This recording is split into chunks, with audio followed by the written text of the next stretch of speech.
Di hari ulang tahunku, tepat saat aku akan memotong kue, kakekku dari kampung datang memberi kejutan.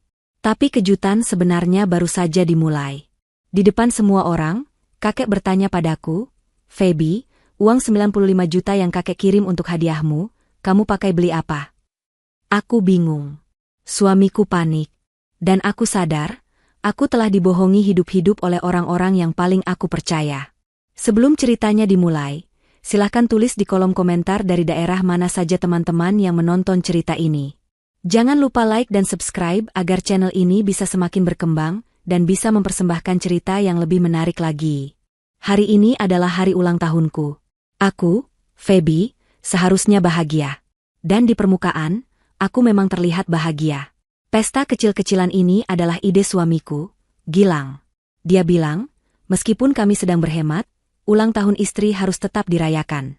Ibu mertuaku, Ibu Yati, yang biasanya selalu menemukan celah untuk mengkritik apapun yang kulakukan, pagi ini tersenyum begitu lebar sampai pipinya terlihat kaku. "Selamat ulang tahun, ya, Feby," kata Ibu Yati sambil mengelus lenganku. Sentuhannya terasa dingin, meski suaranya dibuat semanis mungkin. "Ibu bangga sekali punya menantu sepertimu. Rajin, penurut, dan tidak banyak menuntut." Aku hanya tersenyum tipis. "Terima kasih, Bu. Ini aneh. Sangat aneh.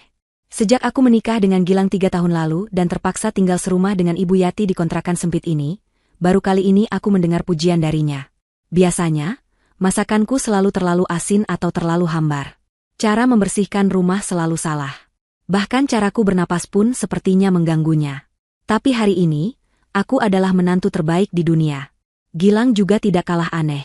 Pagi-pagi sekali dia sudah pulang membawa buket bunga mawar yang agak layu, dan sebuah kue tart kecil dengan lilin angka usiaku.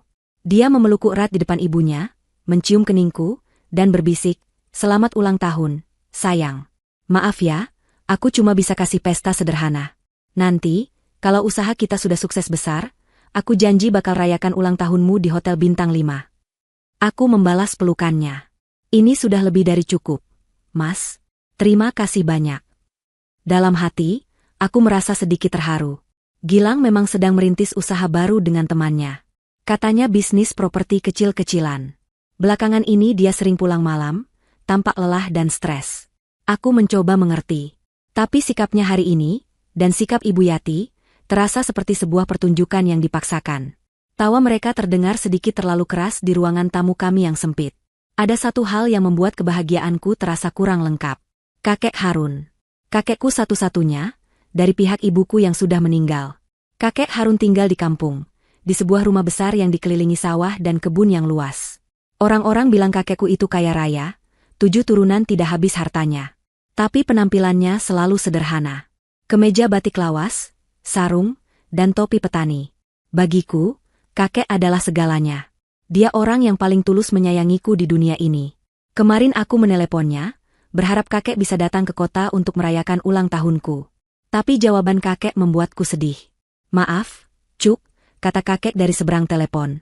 Suaranya terdengar serak. "Kakek tidak bisa datang. Ini, panen kakek gagal total. Kena hama." Aku terkejut. "Panen gagal? Kek? Yang benar? Bukannya kakek bilang?" "Sudahlah, tidak usah dibahas. Kak Mal. Mungkin kakek sudah terlalu tua untuk mengurus sawah," potongnya cepat. "Selamat ulang tahun, ya. Doa kakek selalu yang terbaik untukmu." Telepon ditutup begitu saja. Aku termangu.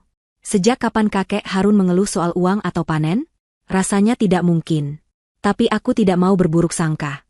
Saat aku menceritakan soal panen gagal itu kepada Gilang dan Ibu Yati tadi malam, reaksi mereka juga aneh.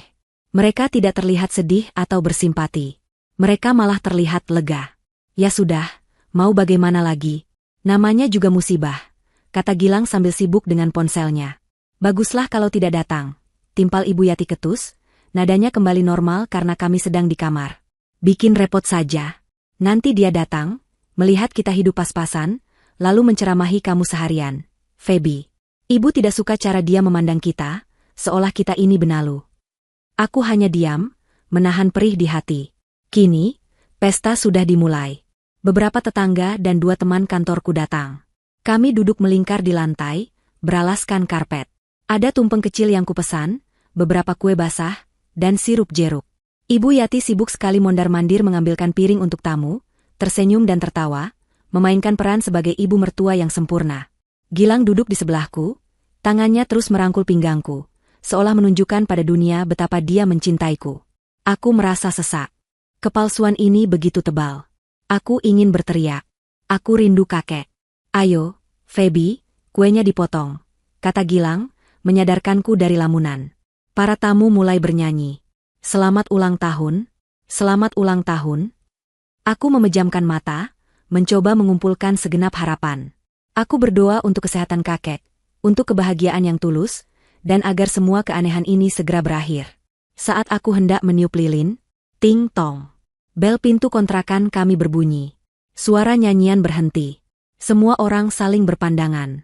Para tamu sudah datang semua. Siapa lagi, Mas? Tanyaku pada Gilang. Gilang mengangkat bahu, tapi wajahnya terlihat tegang. Tidak tahu. Mungkin ada tamu yang salah alamat. Biar ibu yang buka, kata Ibu Yati, buru-buru berdiri merapikan daster pestanya. Tapi aku lebih cepat. Aku butuh udara.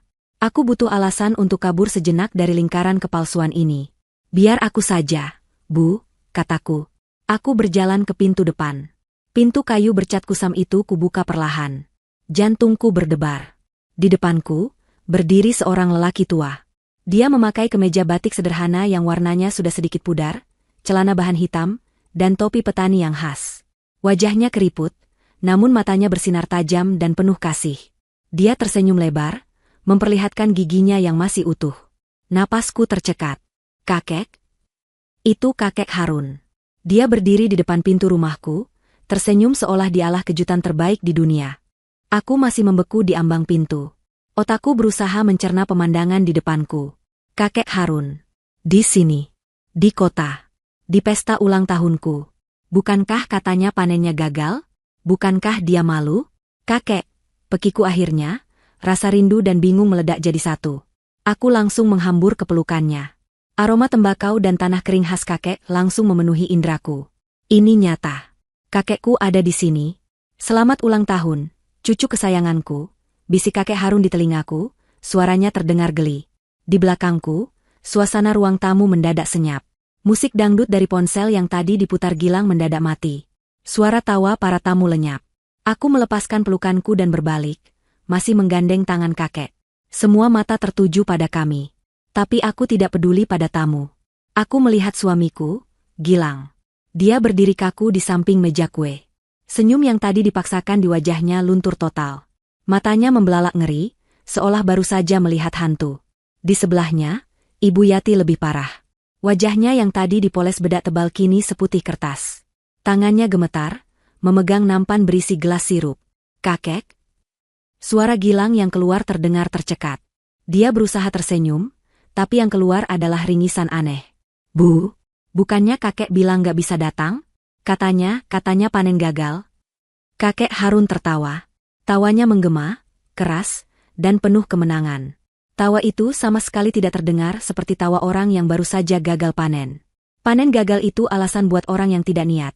Lang, seru kakek, suaranya sengaja dikeraskan. Dia melangkah masuk ke dalam rumah, tatapannya menyapu seluruh ruangan, dari dekorasi pita-pita murah di dinding hingga tumpeng kecil di atas meja.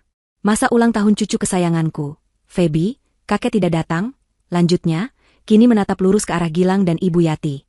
Tentu saja kakek datang. Aku datang untuk memberi kejutan. Kakek lalu menoleh padaku dan menepuk-nepuk punggung tanganku. Maaf ya, Cuk, kakek bohong soal panen gagal. Itu bagian dari kejutan. Aku tertawa lega. Kakek ini jahil sekali. Aku kan jadi sedih dari kemarin. Maaf, kata kakek. Para tamu mulai berbisik-bisik. Mereka bisa merasakan ketegangan yang luar biasa di ruangan ini. Ibu Yati, dengan wajah panik, buru-buru meletakkan nampan dan menyambar kursi plastik. Ah, kakek silakan duduk. Kek, maaf ini pestanya dadakan.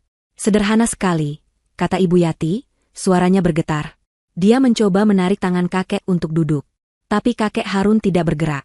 Dia tetap berdiri di tengah ruangan, seperti seorang raja yang sedang menginspeksi wilayahnya. Matanya yang tajam mengamati setiap detail. Dia melihat baju pesta sederhana yang kupakai. Dia melihat sandal jepit rumah yang dipakai Gilang. Dia melihat keheningan yang canggung ini. Gilang mengusap tengkuknya yang pasti basah oleh keringat dingin. Iya, Kek. Ini, kami cuma syukuran kecil-kecilan saja. Namanya juga ya, kakek tahu sendiri, kami lagi merintis usaha. Kakek Harun mengangguk-angguk pelan. Ekspresinya sulit ditebak. Dia tampak berpikir keras. Lalu, kakek melakukan sesuatu yang memecah keheningan. Dia menoleh padaku, tapi suaranya dia keraskan agar semua orang di ruangan itu, termasuk para tetangga yang sedang berbisik, bisa mendengarnya dengan jelas. Pestanya sederhana sekali, Nak, kata kakek. Aku mengangguk. Iya, Kek. Yang penting kan doanya. Kakek tersenyum tipis. Senyum itu tidak sampai ke matanya. Dia kembali menatap Gilang. Kakek kira pestanya bakal besar. Sangat besar, kata kakek. Gilang tampak makin gugup. Maksud kakek. Dan kemudian, kakek Harun menjatuhkan bom itu. Pertanyaan maut itu terlontar dari mulutnya dengan nada datar, namun menusuk. Uang 95 juta yang kakek beri kemarin, buat beli apa? Hening. Senyap. Suara jarum jam dinding di atas televisi terdengar seperti dentuman palu. Suara tetangga yang tadi berbisik langsung berhenti. Bahkan suara napas pun seolah tertahan. Aku mengerutkan kening. Aku pasti salah dengar. Apa, Kek? Tanyaku, sedikit tertawa gugup. Aku pikir ini bagian lain dari lelucon kakek. Kakek bercanda, ya? 95 juta? Banyak sekali. Aku menoleh ke Gilang, mencari dukungan untuk menertawakan lelucon kakek. Tapi Gilang tidak tertawa. Wajahnya pucat pasi. Lebih pucat daripada mayat. Matanya melotot ke arah kakek. Bibirnya terbuka sedikit, tapi tidak ada suara yang keluar. Keringat dingin mulai mengalir deras di pelipisnya, membasahi kerah kemeja barunya. Di sisi lain ruangan, aku mendengar suara pecahan kaca. Pra-aang. Aku menoleh. Ibu Yati telah menjatuhkan nampan yang tadi dipegangnya. Gelas-gelas sirup pecah berantakan di lantai, cairan oranye lengket menggenang di ubin. Tapi Ibu Yati tidak peduli. Dia memegangi dadanya, napasnya terengah-engah, dan menatap kakek Harun dengan tatapan penuh ketakutan. Saat itulah aku sadar. Jantungku mulai berdebar kencang. Ini bukan lelucon. Aku kembali menatap kakek Harun. Wajahnya serius. Sangat serius. Uang apa, Kek? Tanyaku lagi, kali ini suaraku bergetar. Aku menatap lurus ke mata suamiku. Mas, kakek bilang apa? Uang apa? Gilang menelan ludah dengan susah payah. Dia tidak berani menatapku. Dia hanya menatap lantai yang basah oleh sirup. Kakek Harun melipat kedua tangannya di dada. Matanya menyipit, menatap tajam bergantian ke arah Gilang dan Ibu Yati. Aku tanya sekali lagi, kata kakek, suaranya kini naik 1 oktav, terdengar seperti bentakan yang tertahan. Kemana perginya uang itu?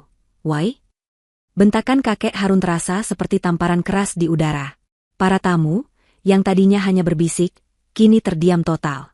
Mata mereka semua menatapku, lalu ke Gilang, lalu ke Ibu Yati, lalu kembali ke kakek. Mereka lapar akan drama. Gelas-gelas yang pecah di lantai, sirup oranye yang lengket, seolah menjadi simbol dari pecahnya perayaan ulang tahunku. Ibu Yati adalah yang pertama pulih dari keterkejutan. Wajahnya yang pucat pasi kini memerah karena amarah dan rasa malu yang bercampur aduk. Dia tidak malu karena perbuatannya, dia malu karena ketahuan di depan banyak orang. Kakek ini. Ibu Yati tertawa, suaranya melengking tinggi dan sumbang. Tawa itu terdengar lebih mirip jeritan. Kakek kalau bercanda jangan begitu, dong. Bikin kaget saja. Lihat, kan, gelas ibu jadi pecah. Dia buru-buru berjongkok, berpura-pura sibuk mengumpulkan pecahan kaca dengan tangan gemetar. Dia sengaja menciptakan pengalihan, berharap kakek akan merasa tidak enak dan menghentikan interogasinya. Ayo, bapak-bapak, ibu-ibu, silakan dilanjut lagi makannya. Tumpengnya dicicipi. Tapi tidak ada satupun tamu yang bergerak. Mereka semua terpaku. Gilang, melihat ibunya memberi celah, akhirnya menemukan suaranya. Dia mengusap wajahnya yang basah oleh keringat, lalu tertawa gugup. Iya, Kek. Kakek ini ada-ada saja. 95 juta? Uang dari mana? Kakek pasti salah kirim. Atau mungkin kakek lupa.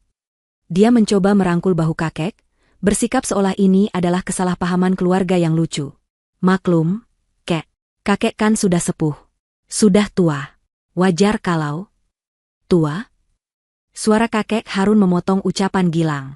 Suaranya tidak keras, tapi rendah, dingin, dan penuh penekanan. Kakek menepis tangan Gilang dari bahunya dengan kasar. Kamu bilang kakek sudah tua? Kamu bilang kakek pikun? Gilang langsung menarik tangannya kembali. Senyum bekunya luntur. Mata kakek boleh keriput. Lang, kata kakek Harun. Dia kini menatap lurus ke mata Gilang, tanpa berkedip. Tapi ingatan kakek, dan mata kakek, masih lebih tajam dari silet. Kakek tidak pernah salah. Kakek tidak pernah lupa. Suasana kembali menegang. Ibu Yati berhenti mengutip beling. Dia membeku dalam posisi berjongkok. Masih mau mengelak? Tanya kakek. Gilang menelan ludah. Saya tidak mengerti maksud kakek. Saya benar-benar tidak menerima uang. Cukup, potong kakek. Kakek tidak suka membuang waktu. Perlahan, kakek Harun merogoh saku kemeja batiknya. Dia tidak mengeluarkan dompet. Dia mengeluarkan sebuah ponsel. Ponsel itu terlihat jadul dari modelnya, bukan ponsel pintar layar sentuh yang dipakai Gilang atau aku. Tapi ponsel itu tampak kokoh dan layarnya menyala terang. Para tamu menahan napas. Kakek menekan beberapa tombol. Bunyi, klik-klik, yang khas terdengar jelas di ruangan yang sunyi itu. Kakek memang sudah tua, Lang, ujar kakek sambil terus menatap layar ponselnya. Karena kakek sudah tua, kakek tidak percaya sama ingatan. Kakek percaya sama bukti. Bukti tertulis. Dia mengangkat ponsel itu tinggi-tinggi, lalu berjalan mendekat dan menyodorkan layarnya tepat ke depan wajah Gilang. Ini. Baca ini. Gilang tersentak mundur, seolah ponsel itu adalah bara api. Dia tidak berani melihat. Baca, bentak kakek lagi. Aku, Feby, tidak tahan lagi. Aku memberanikan diri mendekat. Aku harus tahu apa yang terjadi. Aku mengintip layar ponsel kakek. Jantungku serasa diremas. Di layar itu, tertera dengan jelas sebuah notifikasi dari aplikasi bank. Notifikasi itu menunjukkan bukti transfer yang berhasil. Tanggalnya 3 hari yang lalu. Jam 10 pagi. Status, berhasil. Nama bank penerima, Bank ABC. Nama pemilik rekening, Gilang Permana. Dan jumlahnya tertera jelas. 95 juta rupiah. Darahku terasa surut dari wajah. Kakiku lemas. Mas. Bisikku, nyaris tak terdengar. Itu rekening kamu.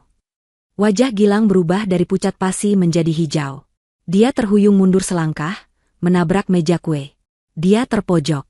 Dan ini, kata kakek Harun, jarinya menekan tombol lagi, menggulir layar. Ini bukti obrolan kita di aplikasi pesan. 3 hari lalu, kamu yang menelepon kakek. Kamu menangis-nangis. Kamu bilang kamu butuh uang. Kamu bilang untuk modal usaha properti kamu yang baru. Kamu bilang butuh cepat. Kakek menatapku dengan tatapan sedih. Dan kamu tahu dia bilang apa lagi? Feby, Cuk, dia bilang, uang itu sebagian untuk modal, dan sebagian lagi untuk membelikanmu hadiah ulang tahun yang pantas. Dia bilang dia mau membelikanmu kalung berlian. Karena katanya, kamu istri terbaik yang pantas mendapatkan segalanya. Aku terhenyak. Kalung berlian? Aku menyentuh leherku, di mana tergantung kalung imitasi murah yang kubeli di pasar malam 2 tahun lalu. Pesta sederhana. Bunga mawar layu. Janji hotel bintang 5. Semuanya terasa seperti lelucon pahit sekarang. Kepalsuan yang tadi kurasakan, kini terkonfirmasi. Para tamu mulai berbisik hebat. Kali ini tidak tertahan lagi. Ya ampun, 95 juta. Katanya buat hadiah, kok pestanya begini? Itu uang kakeknya, dipakai suaminya. Dimakan sendiri, istrinya tidak tahu apa-apa. Tegas sekali. Pantas dari tadi mukanya panik. Wajah Ibu Yati merah pada menahan malu. Dia tidak tahan lagi. Dia berdiri tegak. Pestanya selesai. Teriak Ibu Yati dengan suara melengking, memotong semua bisikan. Dia menatap para tamu dengan mata melotot. Silakan pulang. Semuanya pulang. Ini urusan keluarga kami. Para tamu terkejut dengan usiran kasar itu. Mereka saling berpandangan, lalu buru-buru berdiri, mengambil tas mereka, dan berjalan cepat keluar pintu tanpa pamit. Mereka tidak mau terlibat, tapi aku tahu, besok pagi cerita ini akan menyebar ke seluruh penjuru komplek. Dalam sekejap, ruangan itu kosong. Hanya tersisa aku, kakek Harun, Gilang, dan Ibu Yati. Dan tentu saja, puing-puing pesta ulang tahunku yang hancur berantakan. Gilang bernapas terengah-engah, seperti ikan kehabisan air. Dia terpojok. Dia tidak bisa mengelak lagi. Bukti transfer itu nyata. Kalian, desis Gilang. Matanya menatapku dan kakek dengan liar. Dia tidak lagi terlihat seperti suami yang lembut. Dia terlihat seperti penjudi yang kepergok. Masuk kamar. Sekarang, kita bicara di dalam. Dia menarik tanganku dengan kasar. Ibu Yati mendorong kakek Harun dari belakang, menggiring kami berdua masuk ke kamar tidur kami yang sempit dan pengap. Pintu kamar ditutup dan dikunci dari dalam oleh Ibu Yati. Pintu kamar tidur ditutup rapat oleh Ibu Yati. Suara kunci yang diputar terdengar seperti bunyi sel penjara yang ditutup. Ruangan ini sempit, hanya muat satu kasur, satu lemari pakaian kecil, dan meja rias murah. Udara di dalamnya terasa pengap dan panas. Kami bertiga, aku, kakek, dan Gilang, berdiri berhadapan. Ibu Yati bersandar di pintu, melipat tangan di dada, napasnya masih memburu karena marah. Gilang melepaskan cengkeramannya di lenganku. Dia tidak lagi panik. Wajahnya berubah. Kepanikan tadi hilang, digantikan oleh ekspresi putus asa yang dibuat-buat. Dia menatapku, matanya memerah. Dan kemudian, dia melakukan sesuatu yang tidak pernah kuduga. Dia berlutut. Dia menjatuhkan tubuhnya di lantai, berlutut tepat di hadapanku. Dia tidak berlutut di depan kakek Harun, pemilik uang itu. Dia berlutut di depanku. Itu adalah langkah yang sangat manipulatif. Aku baru menyadarinya sekarang. Dia tahu aku adalah titik terlemahnya. Feby, sayang, maafkan aku, katanya, suaranya parau. Air mata mulai menggenang di pelupuk matanya. Aku memang menerima uang itu, Feb. Aku bohong sama kamu. Aku bohong sama kakek. Pengakuan itu, meski sudah jelas buktinya, tetap menghantamku seperti godam. Jadi benar. Suamiku sendiri telah menipuku dan kakekku. Mas, kenapa? Kenapa kamu lakukan ini? Uang sebanyak itu untuk apa? Tanyaku, suaraku bergetar menahan tangis. Dengarkan aku dulu. Gilang memotongku, nadanya memelas. Dia meraih kedua tanganku, menggenggamnya erat. Tangannya dingin dan basah oleh keringat. Aku terpaksa, Feby. Aku bersumpah, aku tidak punya pilihan lain. Aku tidak menikmatinya sepeser pun. Kakek Harun hanya diam bersandar di dinding dekat lemari. Dia tidak menyela. Dia hanya menonton. Lengannya bersedekap, matanya setajam elang, mengamati setiap gerak-gerik dan kata-kata Gilang. Ini bukan untukku, sayang. Lanjut Gilang, air matanya kini mulai menetes. Ini untuk Rudi. Aku mengerutkan kening. Rudi? Rudi temanmu yang jadi saksi nikah kita. Gilang mengangguk cepat, wajahnya penuh penderitaan. Iya, Feb, iya. Dia dalam masalah besar. Masalah hidup dan mati. Gilang mulai merangkai ceritanya. Dia bilang, minggu lalu Rudi mengalami kecelakaan. Dia tidak sengaja menabrak sebuah mobil mewah yang sedang parkir. Pemilik mobil itu bukan orang sembarangan, katanya preman besar. Mereka minta ganti rugi 100 juta rupiah saat itu juga. Rudi tidak punya uang, Feb. Dia meneleponku sambil menangis. Dia bilang, kalau dia tidak bayar dalam seminggu, mereka akan menyakiti istri dan anaknya yang masih kecil. Gilang meremas tanganku. Aku pusing. Sayang, aku tidak tahu harus berbuat apa. Rudi itu sahabatku. Dia sudah seperti saudaraku sendiri. Ibu Yati, yang tadi diam, kini ikut menimpali dari pintu. Benar, Feby, katanya, suaranya kini penuh isak tangis yang dibuat-buat. Anakku ini, Gilang, dia itu terlalu baik hati. Dia tidak tegaan. Dia rela mengorbankan dirinya sendiri demi menolong temannya. Gilang ini korban, Feb, dia cuma mau menolong. Aku menatap Gilang, lalu menatap Ibu Yati. Cerita itu terdengar dramatis. Tapi mungkinkah itu benar? Gilang memang sangat loyal pada teman-temannya. Tepat saat aku buntu, lanjut Gilang, menatapku lurus-lurus, kakek menelepon, menanyakan kabarku dan persiapan ulang tahunmu. Aku hilaf, Feb. Aku melihat itu sebagai satu-satunya jalan keluar. Aku terpaksa berbohong pada kakek. Aku bilang butuh modal usaha. Uang 95 juta itu langsung aku berikan semua ke Rudi untuk menyelamatkan keluarganya. Dia menunduk, bahunya terguncang isak tangis. Aku tidak bilang padamu karena aku tidak mau kamu khawatir. Feb, aku tidak mau merusak hari ulang tahunmu dengan masalah ini. Rencanaku, aku akan bekerja serabutan, apa saja, untuk mengumpulkan uang dan menggantinya pelan-pelan. Aku bersumpah, demi Tuhan, aku akan mengganti setiap rupiah uang kakek. Aku tidak bermaksud jahat. Ceritanya selesai.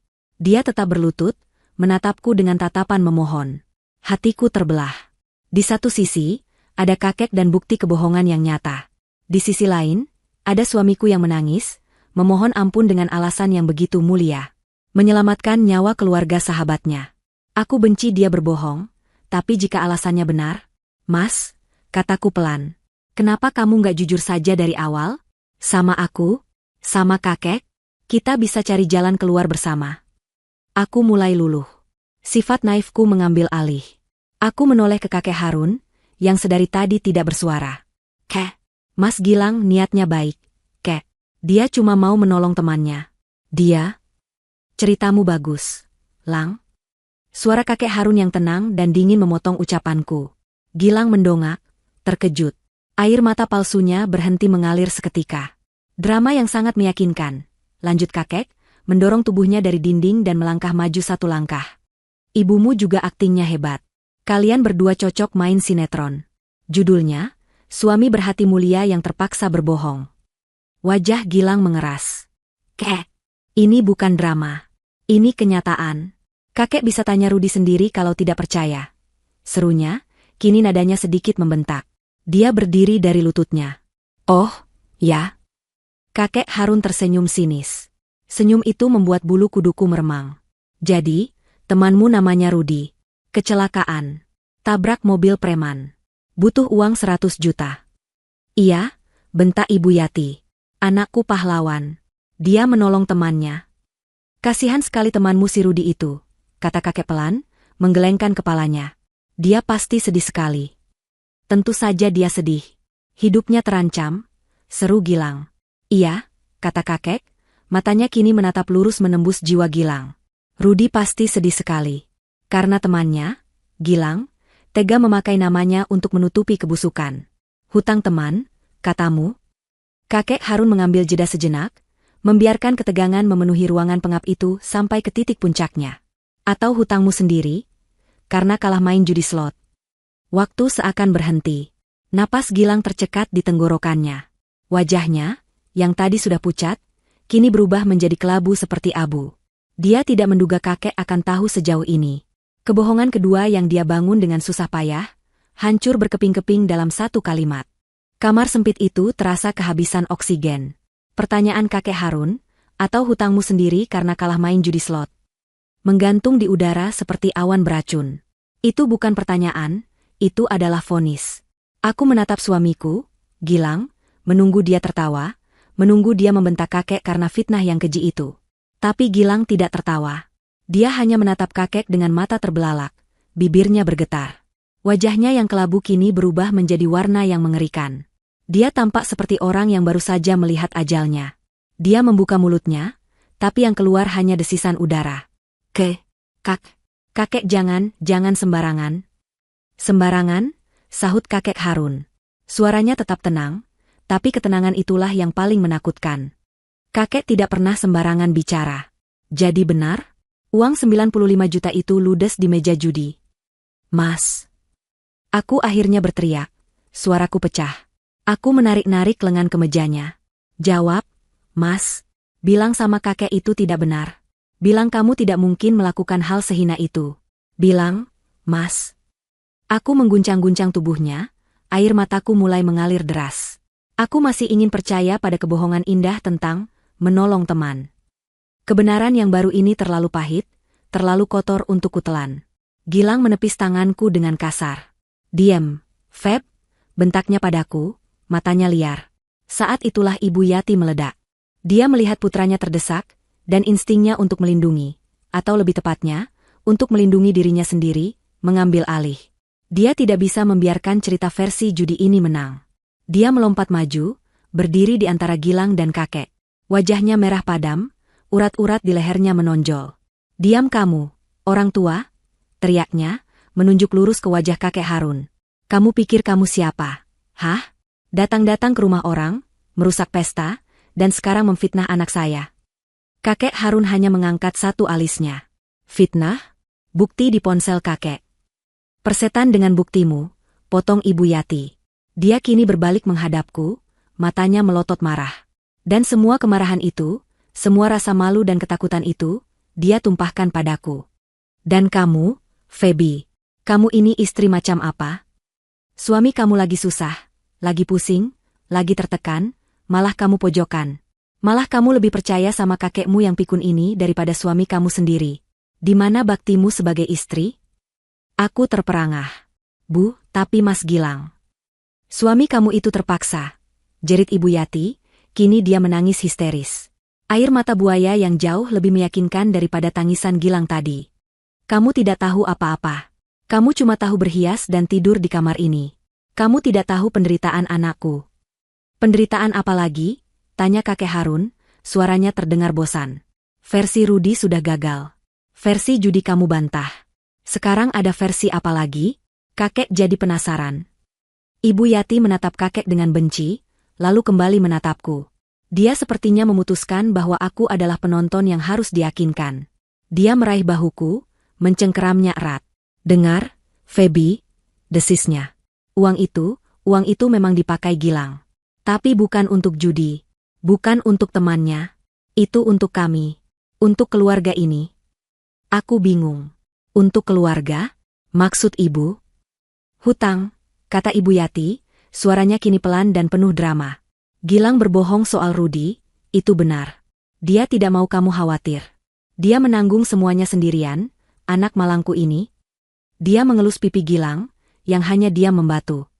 Uang itu dipakai untuk membayar hutang almarhum ayahnya Gilang. Hutang peninggalan bapaknya. Ini adalah cerita baru. Aku menatap Gilang. Gilang menatap ibunya.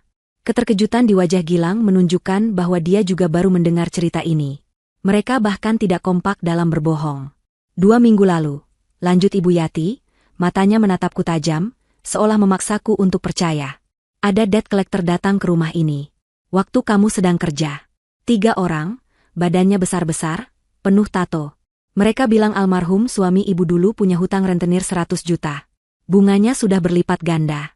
Mereka mengancam kami, Feby. Mereka mengancam akan membakar rumah kontrakan ini. Mereka mengancam akan mencelakai Gilang. Anakku. Ibu Yati kembali terisak. Gilang panik. Ibu juga. Kami tidak tahu harus cari uang kemana. Lalu kakek menelepon. Gilang terpaksa, Feby.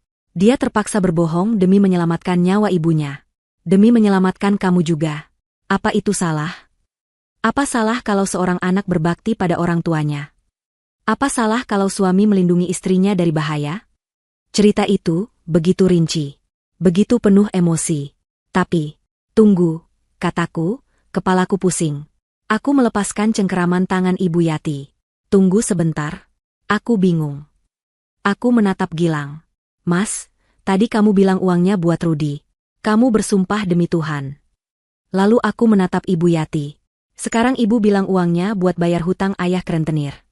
Aku menatap keduanya bergantian. Gilang pucat. Ibu Yati gelagapan. Jadi, yang benar yang mana? Tanyaku, suaraku kini dingin. Versi teman kecelakaan, atau versi hutang rentenir? Uang 95 juta ini ceritanya ada berapa? Gilang menatap ibunya dengan marah. Bu, udah, diam. Hardiknya pelan. Ibu Yati terkesiap. Dia tidak menyangka akan diserang oleh anaknya sendiri. Lang, ibu kan cuma... Diam. Kekacauan itu adalah musik di telinga kakek Harun. Dia telah membiarkan mereka menggali lubang mereka sendiri. Dia membiarkan mereka berkelahi di dalam lubang itu. Dan kini, saat mereka sibuk saling menyalahkan, kakek Harun melangkah maju. Sudah selesai dramanya? Tanya kakek. Gilang dan Ibu Yati langsung terdiam. Kakek Harun menghela napas panjang, seolah dia lelah sekali melihat pertunjukan amatir ini. Kalian berdua ini, kompak sekali berbohongnya. Ceritanya ganti-ganti. Kakek jadi pusing. Dia menatap Gilang, lalu Ibu Yati. Kakek tidak peduli lagi. Uangnya mau dipakai untuk Rudi, untuk bayar hutang ayahmu, atau untuk modal beli permen, kakek tidak peduli. Gilang dan Ibu Yati saling berpandangan. Mereka pikir mereka akan lolos. Mereka pikir kakek sudah menyerah. Tapi, lanjut kakek masih punya satu pertanyaan terakhir. Dan kakek mau jawaban jujur. Kakek Harun kembali mengangkat ponsel jadulnya. Layarnya masih menyala. Dia tidak menunjukkan bukti transfer yang tadi. Dia menunjukkan layar yang lain. Kakek anggap saja uang 95 juta itu hangus untuk bayar hutang, kata kakek. Hutang judi atau hutang rentenir, terserah kalian. Tapi kakek mau tanya. Dia menatap lurus ke mata Gilang. Tatapannya sedingin es. Lalu, siapa wanita bernama, sayang, yang kamu transfer 20 juta dari uang itu, Gilang? Jika pertanyaan soal judi slot adalah bom, maka pertanyaan terakhir kakek Harun adalah ledakan nuklir. Ruangan itu mendadak senyap-senyap. Aku bisa mendengar deru darah di telingaku sendiri. Sayang. Kata itu keluar dari mulutku dalam bentuk bisikan. Bisikan yang bergetar. Aku menatap kakek Harun, lalu menatap Gilang. Apa? Kek? Maksud kakek. Sayang, siapa? Gilang tidak lagi pucat. Wajahnya kini berwarna ungu. Dia tersedak ludahnya sendiri. Dia terhuyung mundur, tangannya meraba-raba dinding di belakangnya, mencari pegangan. Dia tidak bisa berkata-kata. Matanya terpaku pada layar ponsel kakek, seolah itu adalah kepala ular kobra yang siap mematuknya. Ini bukan lagi soal uang. Ini adalah sesuatu yang menghancurkan fondasi pernikahanku. Ibu Yati, yang tadi begitu garang, kini tampak bingung. Dia tidak tahu soal ini, atau mungkin dia tahu? Apa-apaan lagi ini, kek? Kata Ibu Yati, suaranya terdengar panik, tapi dia berusaha tertawa. Kakek ini mengada-ada saja. Sayang? Itu. Dia berpikir keras, matanya melirik ke sana kemari mencari inspirasi kebohongan baru. Ah, itu pasti nama toko. Iya, toko. Gilang kan mau merintis usaha properti?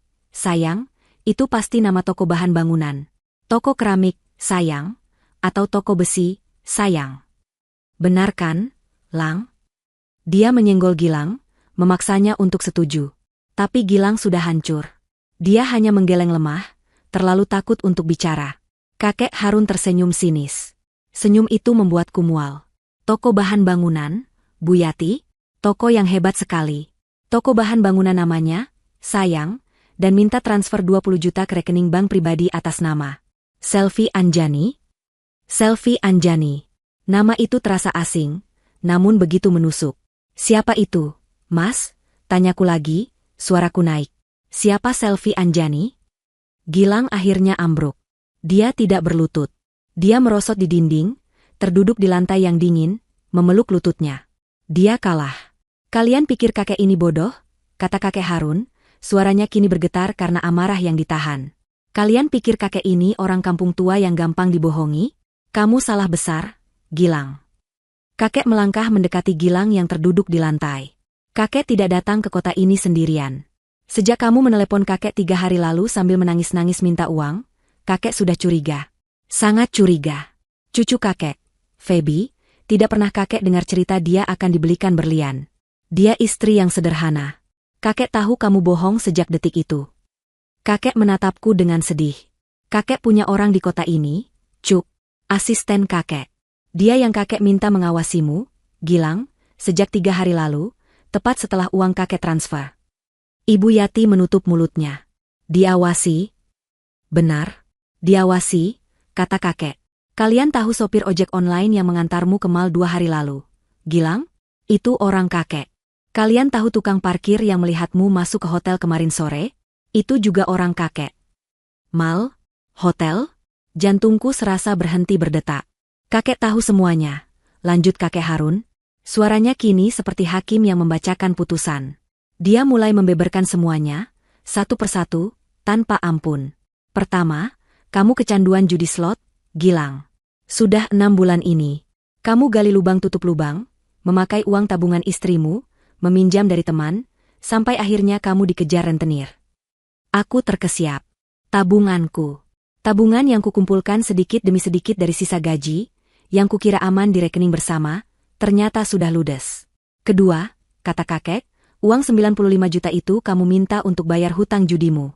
Rentenir sudah memberimu tenggat waktu sampai hari ini, kan? Hari ulang tahun istrimu. Kamu jadikan ulang tahun Feby sebagai alasan untuk memeras kakek. Ketiga, dan ini yang paling menjijikan, suara kakek semakin rendah. Kamu bahkan tidak memakai semua uang itu untuk bayar hutang. Kamu hanya bayar sebagian. Sisanya, kamu pakai untuk bersenang-senang. Kakek menatap Gilang dengan tatapan muak. Asisten kakek melihatmu. Setelah uang kakek masuk, kamu tidak ke toko bahan bangunan. Kamu ke mall mewah di pusat kota. Kamu belikan wanita bernama Selvi Anjani itu, selingkuhanmu itu, sebuah tas mahal. Tas yang harganya lebih mahal dari semua baju yang dipakai Feby selama setahun. Aku memejamkan mata. Rasa sakitnya luar biasa. Kamu makan di restoran mahal. Kamu cekikikan. Kemarin, kamu bahkan membawanya ke hotel. Menghabiskan uang kakek untuk menyewa kamar bersama pelacurmu itu. Sementara istrimu di rumah, sibuk menyiapkan tumpeng sederhana untuk ulang tahunnya. Pengkhianatan. Ini bukan lagi pengkhianatan soal uang. Ini pengkhianatan ganda. Pengkhianatan kepercayaan. Pengkhianatan pernikahan. Dan ibu, kakek Harun kini berbalik menatap Ibu Yati, yang gemetar hebat di sudut ruangan. Ibu tahu semuanya, kan? Tidak. Saya tidak tahu. Elak Ibu Yati. Jangan bohong lagi, bentak kakek. Asisten kakek merekam pembicaraan ibu dan Gilang di teras rumah ini tadi malam. Waktu Feby sedang di dapur. Ibu tahu soal judi. Ibu tahu soal hutang rentenir. Ibu tahu soal Selvi Anjani. Ibu tahu semuanya. Kakek menunjuk ke pergelangan tangan Ibu Yati. Dan ibu setuju membantu anakmu menipu kakek. Ibu setuju berpura-pura baik pada Feby hari ini. Asal, ibu dapat bagian. Benar, kan? Berapa jatah ibu? 5 juta? Cukup untuk membeli gelang emas baru yang sedang ibu pakai itu. Aku membuka mataku. Aku menatap pergelangan tangan Ibu Yati. Benar. Sebuah gelang emas model baru yang berkilauan. Gelang yang tidak ada di sana kemarin. Semuanya masuk akal. Sikap manisnya. Pujiannya. Senyum palsunya. Pesta palsu ini. Semuanya adalah sebuah konspirasi. Mereka berdua, ibu dan anak, telah bekerja sama untuk menipuku, memeras kakekku, dan merayakan pengkhianatan ini tepat di hari ulang tahunku. Aku berdiri membatu. Air mataku sudah kering. Yang tersisa di dalam diriku bukanlah kesedihan. Bukan. Yang kurasakan adalah amarah. Amarah yang dingin, pekat, dan mematikan. Amarah yang belum pernah kurasakan seumur hidupku. Aku berjalan pelan. Aku berjalan melewati kakek Harun. Aku berjalan menuju suamiku, Gilang, yang masih terduduk di lantai, menangis tanpa suara, seperti pengecut. Aku berdiri tepat di depannya. Dia mendongak, menatapku dengan mata memohon. Aku menatapnya. Wajah yang dulu kucintai. Wajah yang kini terlihat asing dan menjijikkan. Tegak kamu, bisikku. Lalu aku mengangkat tanganku tinggi-tinggi. Dengan segenap kekuatan yang kupunya, aku menamparnya. Plah! Suara tamparan itu menggema di kamar sempit itu. Lebih keras dari suara beling pecah. Pipi Gilang langsung memerah. Dia terkejut. Ibu Yati menjerit. Aku menatapnya dengan mata menyala. Tegak kamu, teriakku. Di hari ulang tahunku. Tamparanku masih menyisakan peri di tanganku, dan bekas merah yang jelas di pipi Gilang. Ruangan itu kembali hening, hening yang lebih pekat dari sebelumnya. Gilang memegangi pipinya, matanya menatapku tak percaya, seolah aku adalah orang asing. Lalu, Ibu Yati menjerit. Jeritan itu bukan jeritan kaget, tapi jeritan amarah yang tertahan. Beraninya kamu, raunya. Dia menerjangku, tangannya terangkat, kuku-kukunya siap mencakar wajahku. Dasar menantu tidak tahu diri. Berani kamu menampar anakku? Aku memejamkan mata, bersiap menerima cakaran. Tapi itu tidak pernah datang. Cukup. Suara kakek Harun menggelegar seperti petir di ruangan sempit itu. Sebelum tangan Ibu Yati sampai padaku, kakek sudah bergerak. Dia tidak mendorong Ibu Yati, dia hanya berdiri di antara kami. Tubuh tuanya yang kurus itu kini terasa seperti benteng baja. Ibu Yati menabrak dada kakek dan terhuyung mundur. Jangan pernah, desis kakek Harun, matanya menatap Ibu Yati dengan tatapan membunuh. Jangan pernah kamu sentuh cucuku dengan tangan kotormu itu. Ibu Yati terdiam, napasnya memburu. Dia menatap kakek dengan benci, tapi juga takut. Dia tahu dia tidak bisa melawan kakek Harun. Gilang, melihat ibunya dilawan, mencoba bangkit. Kek, jangan kasar sama ibu saya. Kakek Harun bahkan tidak menoleh padanya. Dia memunggungiku, melindungi aku sepenuhnya. Kalian berdua, kata kakek, suaranya kini tenang dan dingin. Waktu bicara kalian sudah habis. Waktu berbohong kalian juga sudah habis. Kakek merogoh ponsel jadulnya sekali lagi. Dia tidak lagi mencari bukti. Dia menekan satu tombol panggilan cepat. Ponsel itu dia tempelkan ke telinganya. Sudah waktunya, kata kakek ke telepon, bawa mereka masuk sekarang. Jantungku berdebar. Bawa siapa? Gilang dan Ibu Yati saling berpandangan, tampak bingung dan takut. Bawa siapa, Kek? Tanya Gilang, suaranya gemetar. Kakek mau apa? Kakek tidak menjawab. Dia hanya memasukkan ponselnya kembali ke saku. Beberapa detik kemudian, kami mendengar suara langkah kaki berat di luar. Pintu depan rumah kontrakan ini, yang tadi ditinggalkan terbuka oleh para tamu yang kabur, tidak menghalangi siapapun. Langkah kaki itu semakin dekat, menyusuri ruang tamu yang berantakan, dan berhenti tepat di depan pintu kamar tidur kami yang terbuka. 3 orang pria masuk. Mereka memenuhi kusen pintu. Satu orang di depan, usianya mungkin sekitar 40-an, memakai kemeja batik yang sangat rapi dan celana bahan licin. Dia membawa tas kerja kulit yang mahal. Wajahnya tenang dan profesional. Dia menatap kami seolah kami adalah klien. 2 orang di belakangnya sangat berbeda. Mereka tinggi besar, tegap, memakai kemeja safari warna krem yang seragam. Wajah mereka datar, tanpa ekspresi, dan mata mereka mengawasi Gilang dan Ibu Yati seperti elang mengawasi mangsa. Mereka jelas bukan orang sembarangan. Selamat malam, kata pria berbatik rapi itu. Ibu Yati mencengkeram lengan Gilang. Siapa mereka? Kakek Harun berbalik badan. Dia menepuk bahuku pelan, menyuruhku minggir sedikit. Kakek kini duduk di satu-satunya kursi di kamar itu, kursi meja riasku yang reot. Tiba-tiba, kakek terlihat seperti seorang bos besar yang siap memimpin rapat. Gilang, Bu Yati, kata kakek. Kenalkan. Yang di depan ini, namanya Pak Bima. Dia pengacara pribadi saya. Sudah mengurus semua aset kakek selama 20 tahun. Wajah Gilang dan Ibu Yati makin pucat. Pengacara. Lalu yang 2 di belakang itu, lanjut kakek, anggap saja mereka asisten kakek. Mereka di sini untuk memastikan pembicaraan kita berjalan lancar. Memastikan tidak ada yang berbuat macam-macam. Seperti, misalnya, mencoba mencakar cucu saya. Kakek melirik tajam ke arah Ibu Yati. Pak Bima melangkah masuk ke kamar, diikuti 2 asisten yang berdiri mengapit pintu, memblokir jalan keluar. Pak Bima meletakkan tas kerjanya di atas kasurku, membukanya dengan tenang. Kakek tidak suka basa-basi, kata kakek Harun, suaranya kembali datar. Kalian sudah terbukti menipu kakek.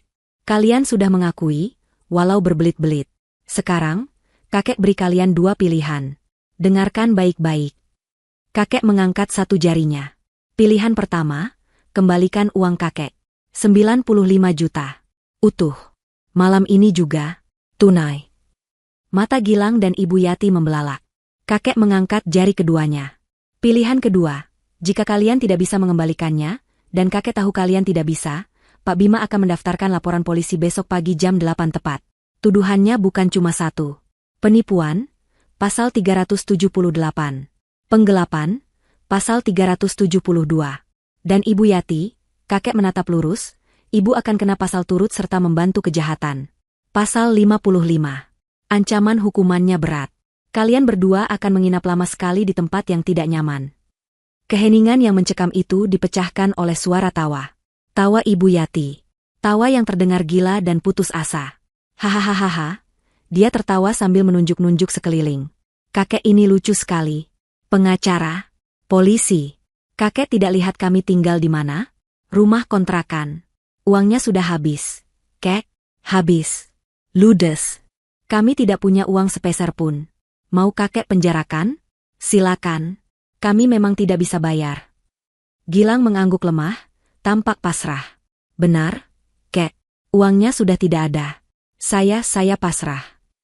Mereka pikir, dengan mengaku miskin, mereka akan lolos. Mereka pikir kakek hanya bisa menggertak. Kakek Harun tersenyum. Senyum itu adalah hal paling mengerikan yang pernah kulihat. Oh, kalian salah, kata kakek pelan.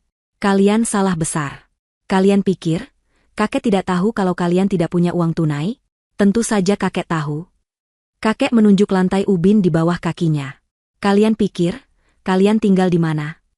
Gilang mengerutkan kening. Ini rumah kontrakan, Kek. Kami bayar bulanan. Bukan, kata kakek. Ini bukan rumah kontrakan. Ini rumah kakek. Kakek yang membeli rumah ini setahun yang lalu, tunai. Tepat sebelum kamu menikah dengan cucuku, Gilang. Gilang ternganga. Apa? Tidak mungkin. Surat-suratnya atas nama saya. Saya yang tanda tangan. Betul, kata kakek. Kakek sengaja membelinya atas namamu.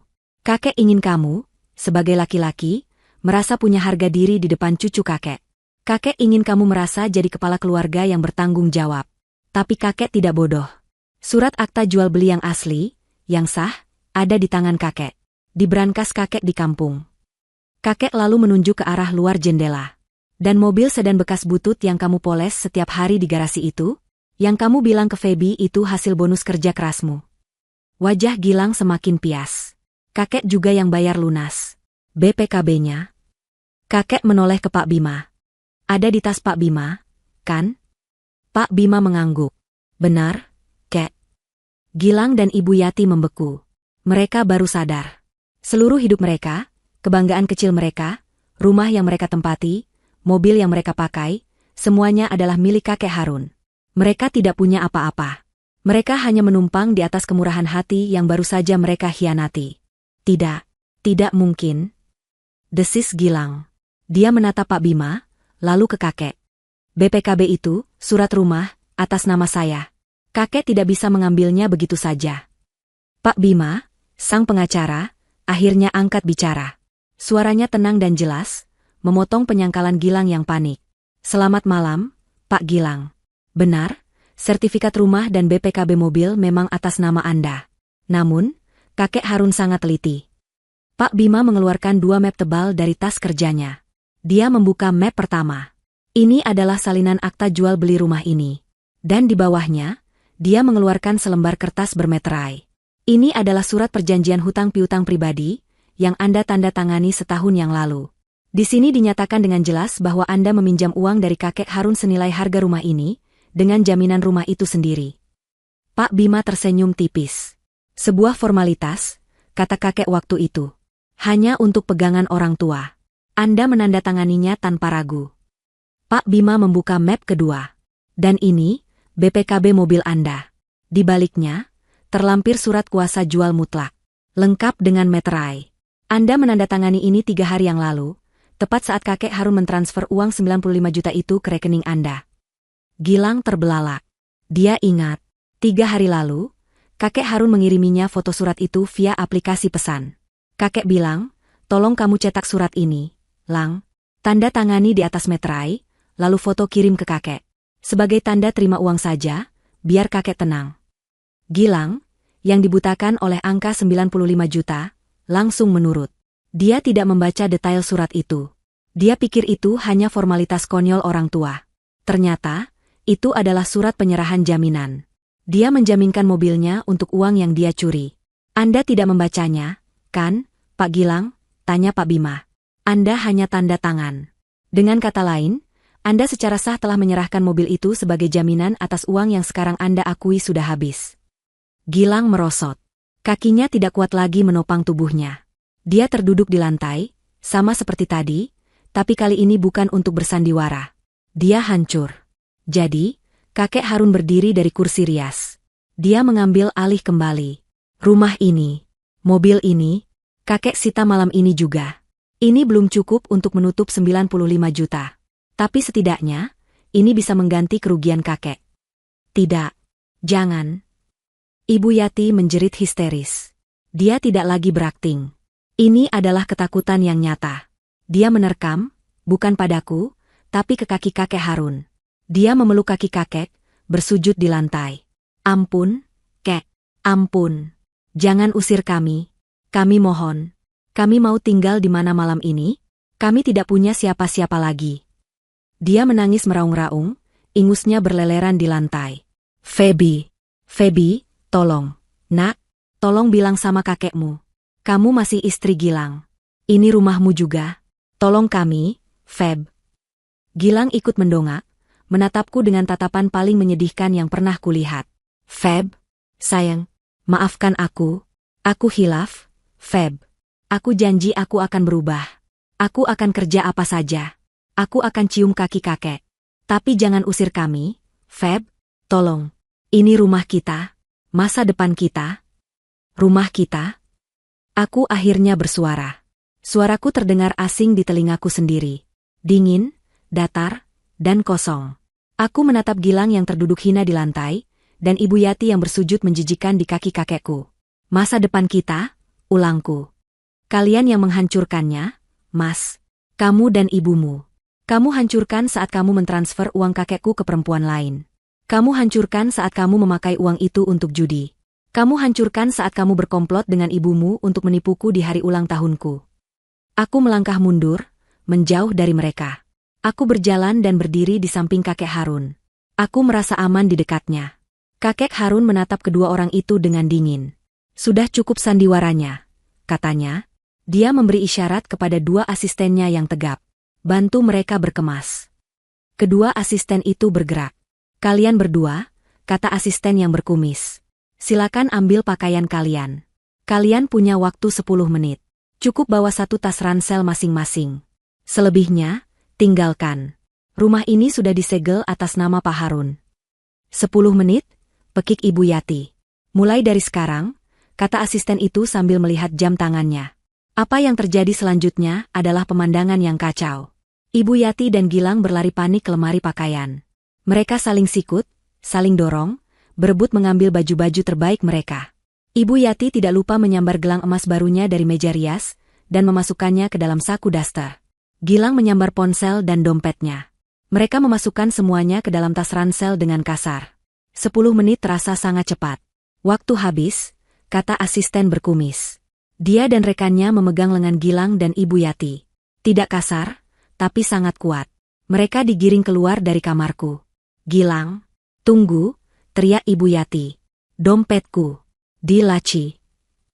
Sudah, Bu, ayo, bentak Gilang, yang wajahnya sudah pucat dan pasrah. Mereka diseret keluar kamar, melewati ruang tamu yang porak-poranda, melewati tumpeng ulang tahunku yang sudah dingin. Aku mendengar pintu depan dibuka, lalu ditutup dengan keras. Kamar itu mendadak sunyi. Hanya ada aku, kakek Harun, dan Pak Bima yang sedang membereskan dokumennya. Aku terduduk di tepi kasur. Kakiku gemetar. Semuanya terjadi begitu cepat.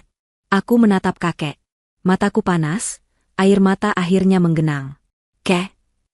Bisikku. Kakek Harun duduk di sebelahku. Dia merangkul bahuku. Menangislah, Cuk.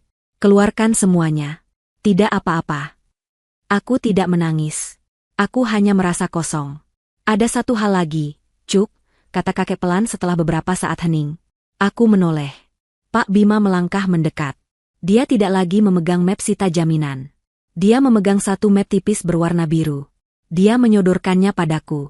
Ini apa, Pak? Tanyaku. Kakek tahu ini berat, Feby, kata kakek. Tapi kakek tidak mau kamu terikat sedetik pun lebih lama dengan laki-laki seperti itu. Kakek sudah siapkan ini. Aku membuka map biru itu. Di dalamnya, selembar kertas.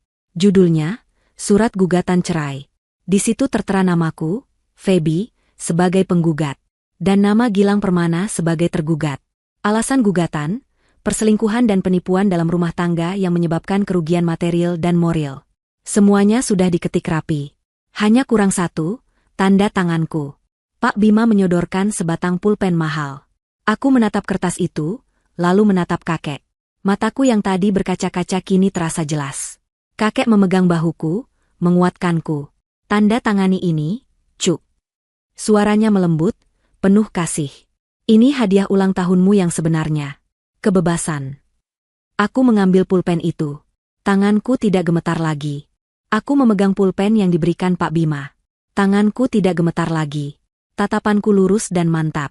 Di atas kertas gugatan cerai itu, di atas meterai, aku menorehkan tanda tanganku. Febianti.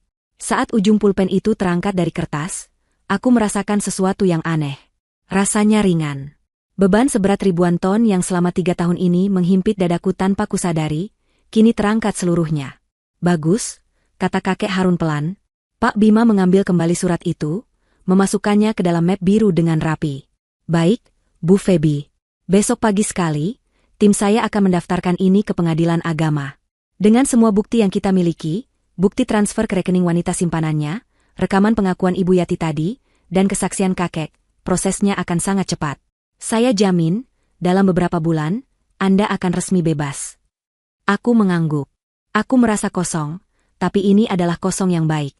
kosong yang siap untuk diisi kembali dengan hal-hal baru. Tepat saat Pak Bima menutup tas kerjanya, dari luar rumah terdengar keributan yang hebat. Jauh lebih hebat dari pertengkaran kami tadi. Terdengar suara teriakan. Itu suara Ibu Yati, melengking tinggi, penuh kengerian dan rasa sakit. Tidak. Lepaskan saya. Jangan. Gilang. Gilang, tolong Ibu, Nak. Lalu disusul suara Gilang, yang terdengar seperti orang tercekat. Ampun, Bang. Ampun. Kasih saya waktu lagi. Saya pasti bayar. Sumpah, saya bayar. Lalu, suara ketiga. Suara yang berat, kasar, dan tanpa ampun. Waktumu sudah habis, anjing. Bos kami sudah muak menunggu janjimu. Ikut kalian berdua sekarang. Ada apa itu? Teriak Ibu Yati lagi. Gilang. Mereka siapa? Aku dan kakek Harun saling berpandangan. Kakek terlihat tenang, seolah dia sudah menduga ini akan terjadi. Kakek memberi isyarat kepada dua asistennya yang masih berjaga di dekat pintu. Mereka segera membuka pintu depan rumah, melangkah ke teras untuk melihat apa yang terjadi. Aku, didorong oleh sisa-sisa rasa penasaran yang getir, berjalan mengikutinya dari belakang. Pak Bima, mungkin merasa bertanggung jawab atas keselamatan kami, berdiri di sampingku. Pemandangan di luar gerbang kontrakan kami, di bawah cahaya lampu jalan yang remang-remang, adalah pemandangan neraka. Gilang dan Ibu Yati, yang baru 10 menit lalu diusir, kini tidak bisa pergi jauh. Mereka sudah dikerumuni oleh 4 pria berbadan sangat besar. Pakaian mereka serba hitam, memakai jaket kulit, dan wajah mereka jauh lebih keras dan lebih menyeramkan daripada asisten kakek. Satu orang, yang tampaknya adalah pemimpin mereka, berambut gondrong gimbal dan memiliki tato laba-laba di lehernya. Gilang sudah tersungkur di tanah berdebu. Tas ransel yang tadi dibawanya terlempar, isinya berceceran. Dia berusaha merangkak mundur, tapi si rambut gondrong menjambak rambutnya dengan kasar, memaksanya untuk mendongak. Ibu Yati jauh lebih kacau. Dia menjerit-jerit histeris sambil memeluk tiang listrik di pinggir jalan, menolak untuk dilepaskan. Tas pakaiannya juga terlempar. Beberapa daster mewahnya kini terinjak-injak di tanah becek sisa siraman tanaman tadi sore. Lepaskan ibu saya, teriak Gilang, mencoba mengumpulkan sisa keberaniannya. Plah, tamparan keras mendarat di pipi Gilang. Diberikan oleh si rambut gondrong. Suaranya jauh lebih keras daripada tamparanku tadi. Diam kau bocah. Ibumu juga terlibat. Dia yang pasang badan jadi jaminan kalau kamu kabur. Sekarang kalian berdua harus ikut kami. Ini ada apa? Bisikku pada kakek, ngeri melihat kekerasan itu. Kakek Harun hanya menatap lurus ke depan, wajahnya tidak menunjukkan emosi. Karma, bisiknya pelan. Karma selalu tahu alamat rumah yang tepat. Kakek lalu melirik ke salah satu asistennya yang berkumis. Asisten itu mengangguk kecil, seolah mengonfirmasi sesuatu. Dia adalah orang yang sama yang kakek sebut sebagai mata-matanya di kota. Sepertinya, kata kakek, suaranya pelan, hanya untuk didengar olehku dan Pak Bima. Para rentenir yang mengejar hutang judi Gilang sudah tiba. Sesuai janjinya, Gilang bilang akan membayar lunas semua hutangnya hari ini. Tentu saja dia tidak bisa. Uang 95 juta dari kakek sudah ludes untuk bayar hutang yang lain dan foya-foya dengan selingkuhannya. Bagaimana mereka bisa tahu harus datang tepat malam ini? Tepat saat kita di sini? Tanyaku. Kakek tersenyum tipis, senyum yang cerdik. Orang kakek yang mengawasi Gilang itu sangat teliti. Dia tidak hanya melapor pada kakek soal selfie. Dia juga mendengar semua percakapan telepon Gilang. Termasuk percakapannya dengan para penagih hutang ini. Gilang berjanji bayar lunas hari ini, di rumah ini. Tentu saja, orang kakek memastikan para penagih hutang itu tahu di mana harus menagih. Dan kakek memastikan mereka datang, tepat setelah urusan kakek selesai. Aku terkesiap. Jantungku berdebar. Kakekku. Dia sudah merencanakan ini semua. Dia tidak hanya datang untuk mengambil kembali asetnya. Dia datang untuk memastikan Gilang dan Ibu Yati menerima semua konsekuensi perbuatan mereka, di malam yang sama. Dia menjatuhkan semua hukuman di waktu yang bersamaan. Jangan bawa kami. Ibu Yati masih meraung-raung. Tolong. Siapapun, tolong kami. Kami diramu. Tolong. Beberapa tetangga yang tadi terusir dari pesta kami, kini membuka jendela dan pintu mereka sedikit. Mereka mengintip dari kegelapan. Tapi tidak ada satupun yang berani keluar menolong. Mereka hanya menonton. Si rambut gondrong tertawa mengejek. Rampok? Kami tidak merampok orang miskin. Kami hanya menagih hak kami. 95 juta. Bayar sekarang juga. Ironis. Angka yang sama persis. Uang kakekku, yang seharusnya dipakai Gilang untuk membayar mereka. Saya tidak punya uang. Sumpah, jerit Gilang putus asa. Kakek saya, kakek istri saya, dia mengambil semuanya. Tanya dia. Gilang menunjuk dengan dagunya ke arah kami, ke arah kakek Harun yang berdiri tenang di teras. Si rambut gondrong dan 3 anak buahnya menoleh ke arah kami. Mereka menatap kakek, lalu Pak Bima yang berpakaian rapi, lalu 2 asisten kakek yang bertubuh tegap. Mereka ragu sejenak, mungkin mengira kami adalah kelompok rentenir saingan. Pak Bima, mengerti situasi, melangkah maju 1 langkah. Selamat malam, bapak-bapak, katanya dengan suara tenang dan profesional. Kami tidak ada urusan dengan Anda. Urusan kami dengan Tuan Gilang Permana dan Nyonya Yati sudah selesai barusan. Rumah ini sudah kembali ke pemilik aslinya. Silakan dilanjutkan urusan Anda dengan mereka. Si rambut gondrong menyeringai lebar. Bagus. Kami tidak suka diganggu. Mereka kembali fokus pada mangsa mereka. Sudah, jangan buang waktu. Seret mereka. 2 pria kekar langsung memegangi Gilang, mengangkatnya berdiri seperti mengangkat karung beras. 2 pria lainnya bekerja keras melepaskan pelukan maut Ibu Yati dari tiang listrik. Mereka menyeretnya dengan kasar, membuatnya tersandung-sandung. Gilang, Feby, tolong ibu, nak. Ibu Yati tiba-tiba berteriak padaku. Wajahnya yang penuh air mata dan ingus menatapku dengan putus asa. Tolong, kakekmu itu kaya raya. Dia masih punya banyak uang. Bayar mereka, Feby. Tolong ibu. Ibu mohon. Aku hanya menatapnya dari teras. Dingin. Wajah yang tadi pagi memujiku setinggi langit. Wajah yang tadi siang membentakku. Wajah yang berkomplot untuk menipuku. Dan kini, wajah itu memohon padaku untuk diselamatkan. Aku tidak bergerak. Aku tidak berkata apa-apa. Di tengah kekacauan itu, ponsel Gilang yang tergeletak di tanah tiba-tiba berdering nyaring. Layarnya menyala terang, menerangi tanah yang becek. Si rambut gondrong melihatnya. Dia membungkuk dan mengambil ponsel itu. Di layar, tertera nama kontak penelepon, Selfie sayang. Si rambut gondrong tertawa terbahak-bahak. Wah.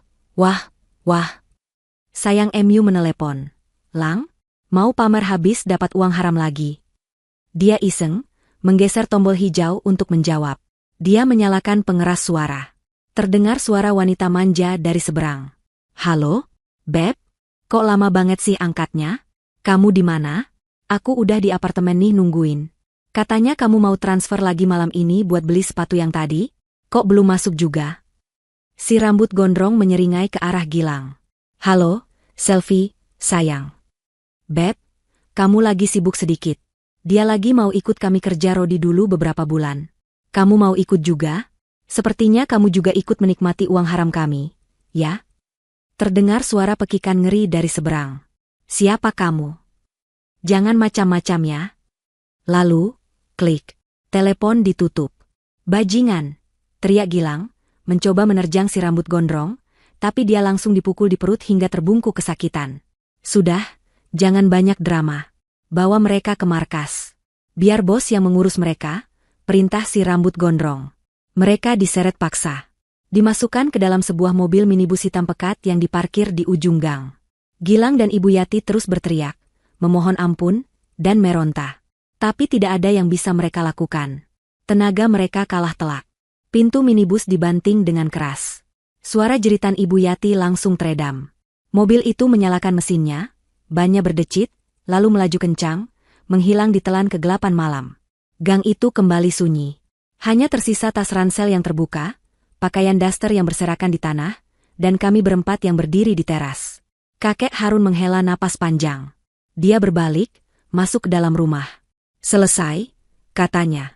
Dia menutup pintu depan dan menguncinya. Kedua asisten kakek membungkuk hormat. Tugas kami selesai, Kek. Kami pamit undur diri. Pak Bima juga berpamitan. Saya akan hubungi Ibu Feby besok pagi untuk proses selanjutnya. Mereka bertiga pergi dengan tenang. Kini, hanya tinggal aku dan kakek Harun di dalam rumah yang terasa asing ini. Rumah yang pengap, berantakan, dan penuh dengan kenangan palsu. Aku terduduk di lantai ruang tamu, tepat di samping tumpeng ulang tahunku yang sudah dingin dan tidak tersentuh. Dan akhirnya, pertahananku runtuh. Aku menangis. Aku tidak menangisi Gilang yang dibawa pergi. Aku tidak menangisi Ibu Yati yang menjerit-jerit. Aku menangisi diriku sendiri.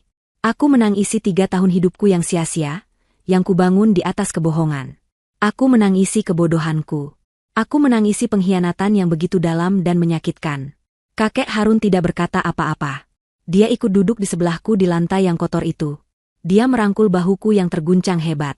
Dia membiarkanku membasahi kemeja batik sederhananya dengan air mata dan rasa sakitku. Setelah tangisku mereda, yang tersisa hanyalah isakan-isakan kecil. Aku menatap sekeliling ruangan yang porak-poranda. Kosong. Hancur. Lalu kita tinggal di mana, Kek? Tanyaku dengan suara serak. Rumah ini, kakek akan menjualnya? Kakek Harun tersenyum. Senyum yang hangat dan tulus. Senyum kakekku yang sebenarnya, yang sudah lama tidak kulihat. Dia mengusap air mataku dengan ibu jarinya yang kasar. Kita tidak akan tinggal di sini sedetik pun, Cuk. Ini bukan rumahmu. Ini kandang yang mereka buat untuk memenjarakanmu. Kakek berdiri, lalu menarikku agar ikut berdiri. Ayo, kakek akan membawamu pulang. Pulang ke kampung, Kek? Tanyaku, masih bingung. Bukan, kata kakek. Dia mengambil tas tangan kecilku yang tergeletak di meja. Kakek akan membawamu ke rumahmu yang sebenarnya. Malam itu juga, kami meninggalkan rumah neraka itu. Kakek Harun bahkan tidak membiarkanku membawa satu helai pakaian pun. Semua barang di rumah itu, katanya tegas, sudah terkontaminasi kebohongan. Biar jadi kenangan buruk yang kita buang bersama sampahnya. Kami berjalan kaki meninggalkan gang sempit itu.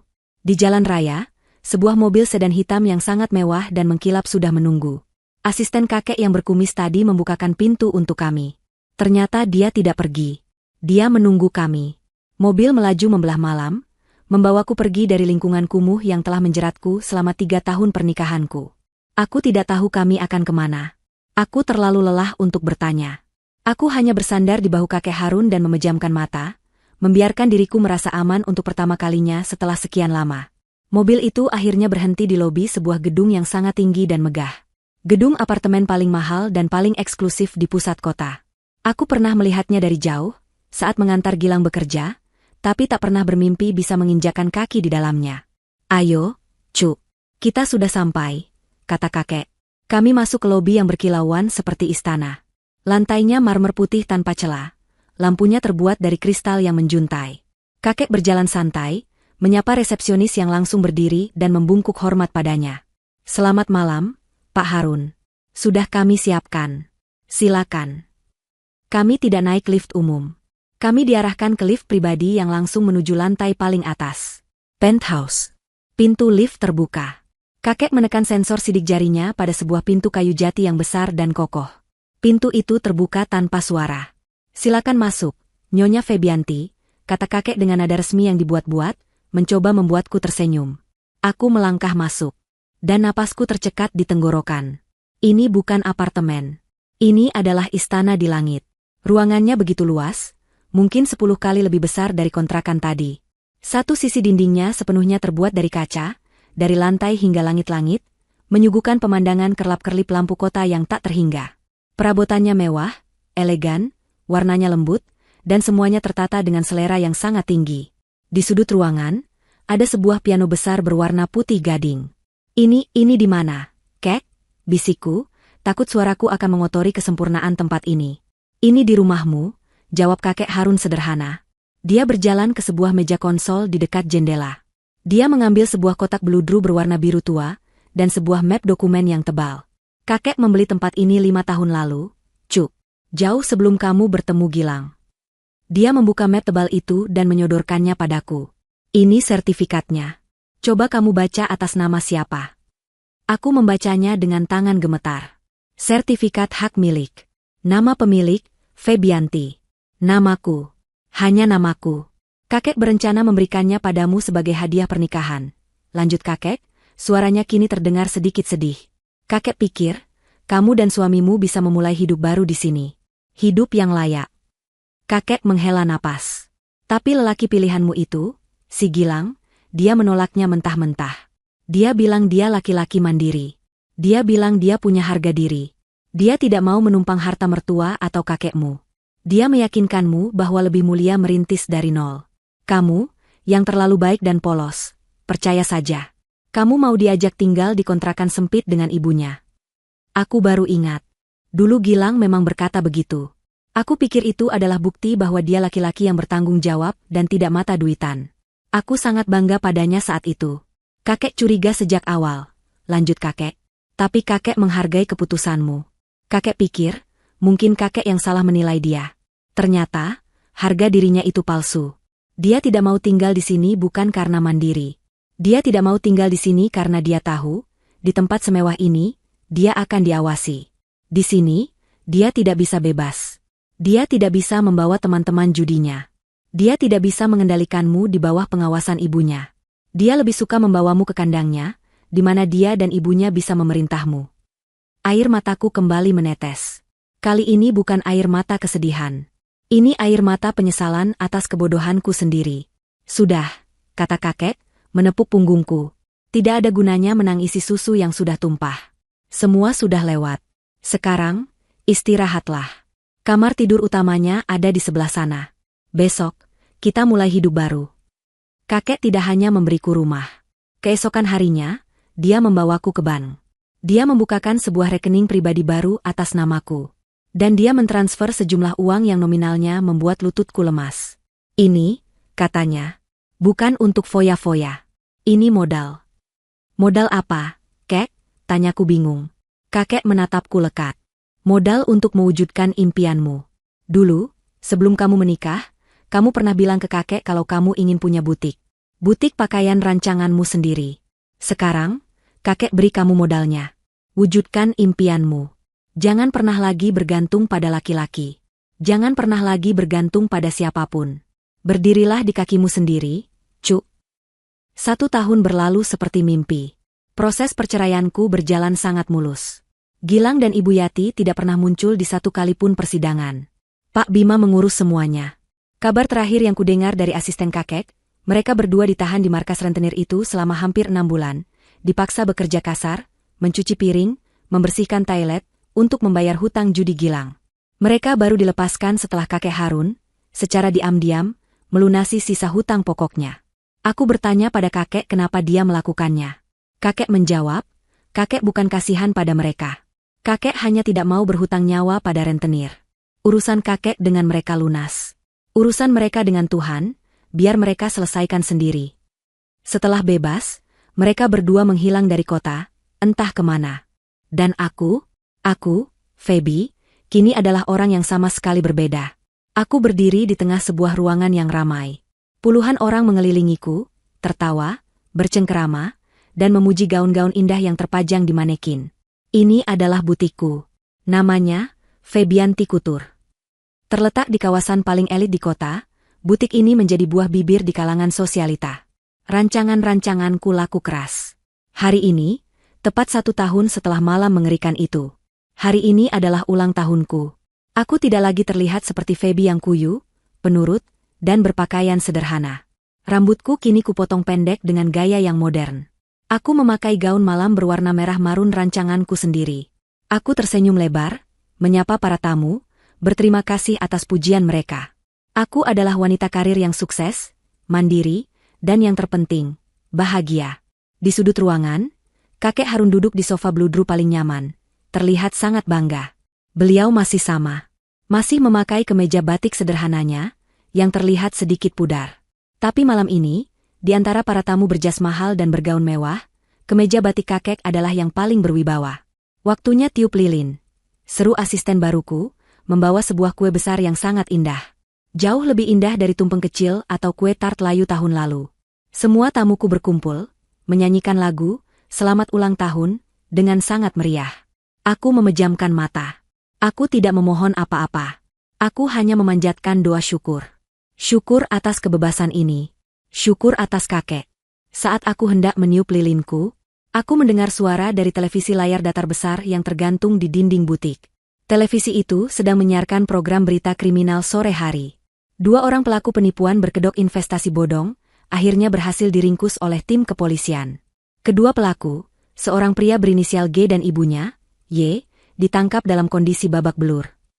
Nyanyian ulang tahun mendadak berhenti. Semua tamu menoleh ke arah televisi, penasaran dengan berita itu. Kamera televisi menyorot wajah mereka. Dua wajah yang babak belur, bengkak, dan penuh luka kering. Gilang, kini kurus kering, rambutnya gimbal acak-acakan, dan matanya kosong menatap aspal. Di sebelahnya, Ibu Yati.